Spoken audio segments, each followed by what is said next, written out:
پاکستان کے علاوہ ہماری کوئی شناخت نہیں، پاکستان کے روشن اور مستحکم مستقبل پر کامل یقین ہے۔ Army chief general Syed Asim Munir کا کراچی میں بزنس کمیونٹی سے خطاب، کہا مایوسی مسلمان کے لیے حرام ہے۔ 1 سال پہلے چاہے مایوسی کے بادلات چھڑ چکے، معیشت کے تمام اشاریے مثبت ہیں۔ مایوسی پھیلانے اور دیوالیے کی باتیں کرنے والے لوگ آج کدھر ہیں؟ کیا ان کو جواب دہ نہیں ٹھہرانا چاہیے؟ کوئی چیز بشمول سیاست ملک سے مقدم نہیں، ذاتی مفاد پر پاکستان کو ترجیح دینی چاہیے۔ Army chief general Asim Munir نے کہا جتنی بھی مشکلات ہوں، اگر ہم سب مل کر کھڑے ہو جائیں تو کوئی کچھ نہیں بگاڑ سکتا۔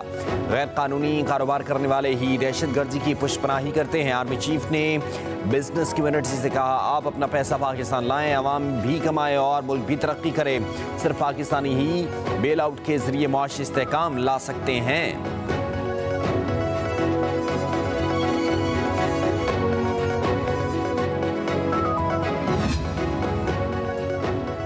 Army chief general Syed Asim Munir کا دفاعی نمائش آئیڈیاز 2024 کا دورہ۔ کراچی آمد پر corps commander lieutenant general Babar Iftikhar نے سپہ سالار کا استقبال کیا۔ آرمی چیف نے دوست ممالک کے دفاعی مینوفیکچررز کی شرکت کو سراہا۔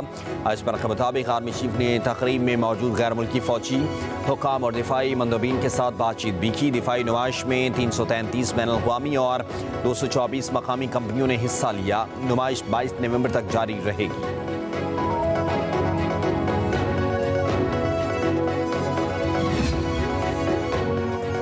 آرائی توڑ پھوڑ، جلاؤ گراؤ اور کار سرکار میں مداخلت کا الزام۔ بانی پی ٹی آئی کی راولپنڈی تھانہ نیو ٹاؤن میں درج مقدمے میں گرفتاری ڈال دی گئی۔ بانی پی ٹی آئی کے خلاف دہشت گردی سمیت دیگر دفعات کے تحت مقدمہ درج ہیں۔ آج بانی پی ٹی آئی کا ریمانڈ حاصل کیا جائے گا۔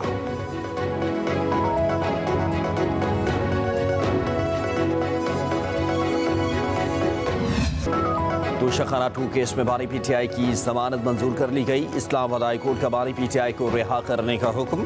عدالت کی 10-10 لاکھ روپے کے ضمانتی مشلکے جمع کروانے کی ہدایت۔ جسٹس میاں گل حسن اورنگزیب نے پروسیکیوٹر اور وکلا کے دلائل مکمل ہونے پر فیصلہ سنایا۔ عدالت کا ضمانت کے بعد بانی پی ٹی آئی کو ٹرائل کورٹ میں پیش ہونے کا حکم۔ ریمارکس دیے ٹرائل کے دوران عدالت سے تعاون نہ کیا تو ضمانت واپس ہو سکتی ہے۔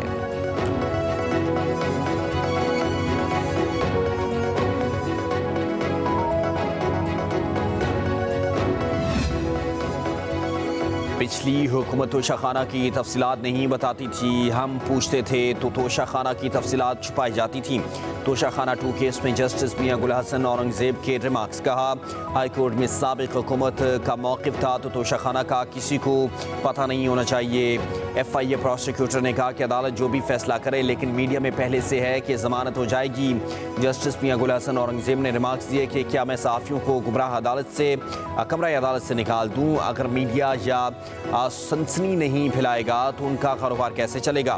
عدالت نے استفسار کیا جولری سیٹ کا تخمینہ کیسے لگایا گیا؟ چالان میں رسید بشرا بی بی کی ہے یا بانی پی ٹی آئی کی؟ اسلام آباد پولیس نے کیا مقدمہ بنایا؟ بیرسٹر سلمان صفدر نے کہا چالان میں رسید پر بشرا بی بی کا نام ہے۔ جسٹس میاں گل حسن اورنگزیب نے پوچھا بانی پی ٹی آئی کو کیسے فائدہ ہوا؟ ایف آئی اے کے تفتیشی افسر نے بتایا جب بیوی کو فائدہ ملا تو شوہر کا بھی فائدہ ہوا۔ جسٹس میاں گل حسن اورنگزیب نے جواب دیا میری بیوی کی چیزیں میری نہیں ہیں، ہم پتہ نہیں کس دنیا میں ہیں۔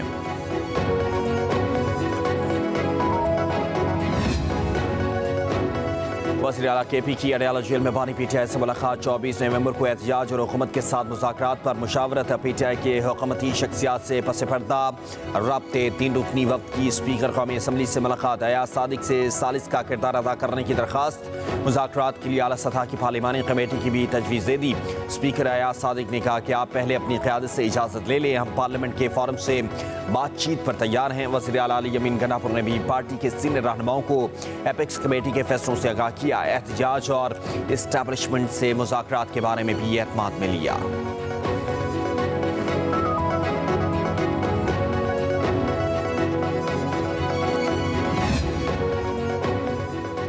پاکستان تحریک انصاف کی 24 نومبر کو احتجاج کی کال۔ اسلام آباد میں رینجرز اور ایف سی کو خصوصی اختیارات تفویض کر دیے گئے۔ امن برقرار رکھنے کے لیے پولیس کی معاونت کریں گے۔ وزارت داخلہ نے چیف کمشنر اسلام آباد کی سمری پر منظوری دے دی۔ اسلام آباد پولیس نے پنجاب اور سندھ پولیس سے بھی مدد مانگ لی۔ پنجاب پولیس سے 2 DIG 10 TPOs اسلام آباد میں فرائض سر انجام دیں گے۔ احتجاج روکنے کے لیے اسلام آباد کے مختلف علاقوں میں کنٹینرز پہنچا دیے گئے۔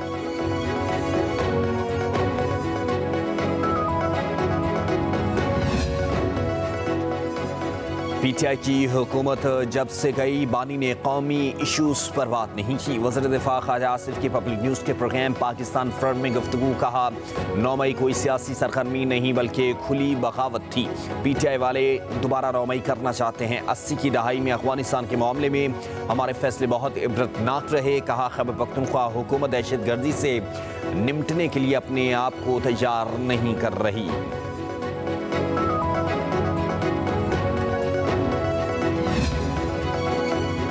PTI کی احتجاج کی کال کا یہ مناسب وقت نہیں، PTI کو پکا ہاتھ ڈالنا چاہیے۔ مولانا فضل الرحمان کہتے ہیں PTI کو جلد سے جلوس اور مظاہروں کا حق ہے، مگر نہیں انہیں حکمت عملی بہتر کرنے کی ضرورت ہے۔ سیاسی جماعتوں کے آپس میں اختلافات ہوتے ہیں، ہماری PTI کے ساتھ تلخی تھی، اب ہم نرمی کی طرف آ رہے ہیں۔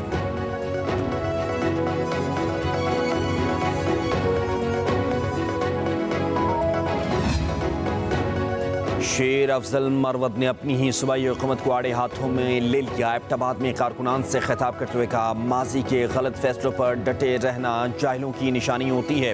کارکردگی کی بنیاد پر ووٹ ملتا تو خیبر پختونخوا میں PTI کی حکومت نہ بنتی۔ پسماندگی کو ترقی اور دھوکے کو حقیقت نہیں کہہ سکتے، کہا ماضی میں ناکامیاں رہی ہیں تو انہیں تسلیم کرنا ہوگا۔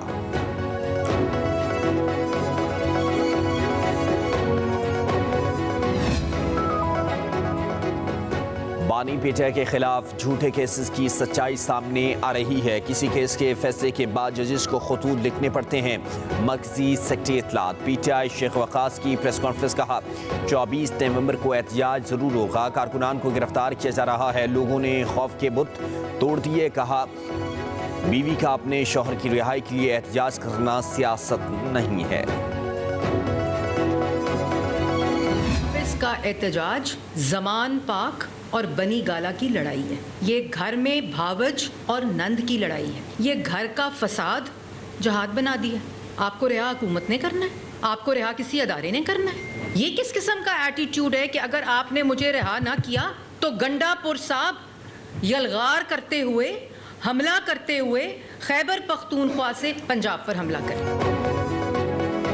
ملک اس وقت احتجاج کا متحمل نہیں ہو سکتا۔ آپ نے احتجاج کرنا ہے، دھرنا دینا ہے تو اپنے صوبے میں دیں۔ یہ احتجاج نند اور بھاؤج کی لڑائی ہے۔ پنجاب کی سینئر وزیر مریم اورنگزیب کی لاہور میں پریس کانفرنس، کہا معاشی ترقی کو سبوتاژ کرنے کی کوشش کی جا رہی ہے۔ 2014 میں ایک شخص ڈی چوک پر حملہ آور ہوا، ترقی کا عمل روکا گیا۔ سابق PTM حکومت نے ملک کو دیوالیہ ہونے سے بچایا۔ 80 کروڑ روپیہ لگا ہے پچھلے لانگ مارچ کے اندر، جو امین گنڈا پور خیبر پختونخوا سے اسلام آباد لے کے گیا تھا۔ ہر MP MNA کو 2 اور 4 لاکھ روپیہ دیا جا رہا ہے۔ کیسے بھائی بتائیں نا، یہ کس کے باپ کا پیسہ ہے؟ ان کو سب سے پہلے عدالتیں آ جاتی ہیں بچانے کے لیے۔ 24 نومبر کو ہم وہی کریں گے جو دہشت گردوں کے خلاف کرتے ہیں۔ ان کے پاس پلان ABC ہے تو ریاست کے پاس پوری ABC ہے۔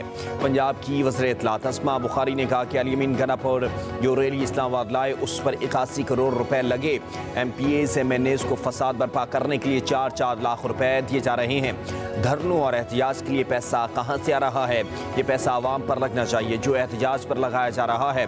صوبے کے پیسے آپ کے باپ کے نہیں۔ کسی کی محبت میں اتنا آگے نہ نکل جائیں کہ بربادی نظر آئے۔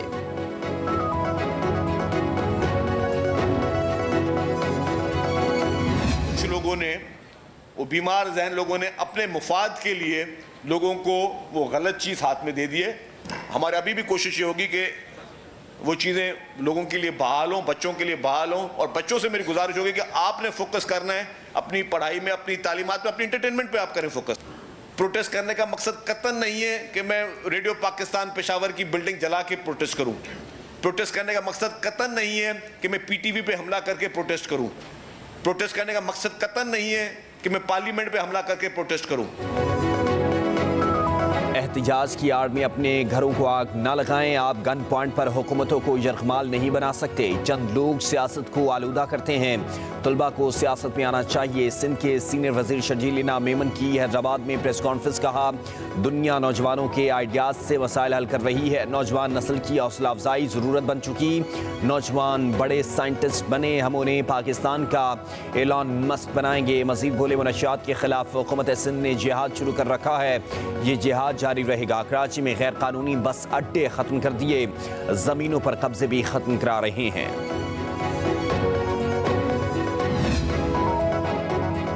Chairman Peoples Party Bilawal Bhutto کے وفاقی حکومت سے تحفظات. حکومت کے ساتھ معاملات اٹھانے کے لیے کمیٹی تشکیل دے دی. کمیٹی میں راجہ پرویز اشرف، نوید قمر، شیری رحمان، وزیر اعلیٰ سندھ مراد علی شاہ، وزیر اعلیٰ بلوچستان میر سرفراز بگٹی، مخدوم احمد محمود، گورنر پنجاب سردار سلیم حیدر، گورنر خیبر پختونخوا فیصل کریم کنڈی شامل ہیں. جبکہ کمیٹی رابطوں کے بعد رپورٹ پارٹی کی سینٹرل ایگزیکٹو کمیٹی کے اجلاس میں پیش کی جائے گی. وزیر اعلیٰ پنجاب مریم نواز سے وزیر اعلیٰ بلوچستان میر سرفراز بگٹی نے ملاقات کی. ملکی مجموعی سیاسی صورتحال میں دلچسپی کے امور اور بین الصوبائی ہم آہنگی کے فروغ پر تبادلہ خیال. مریم نواز نے کہا کہ دہشت گرد بلوچستان کی ترقی پر اثر انداز ہونا چاہتے ہیں. بلوچستان کی ترقی دراصل پاکستان کی ترقی ہے.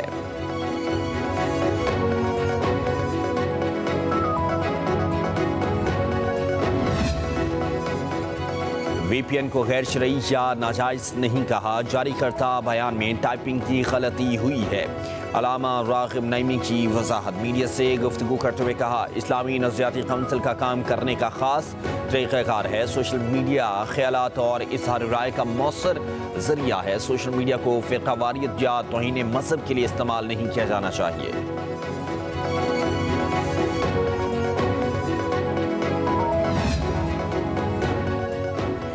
وزیر داخلہ محسن نقوی سے سعودی عرب کے نائب وزیر داخلہ ڈاکٹر ناصر بن عبدالعزیز کی ملاقات.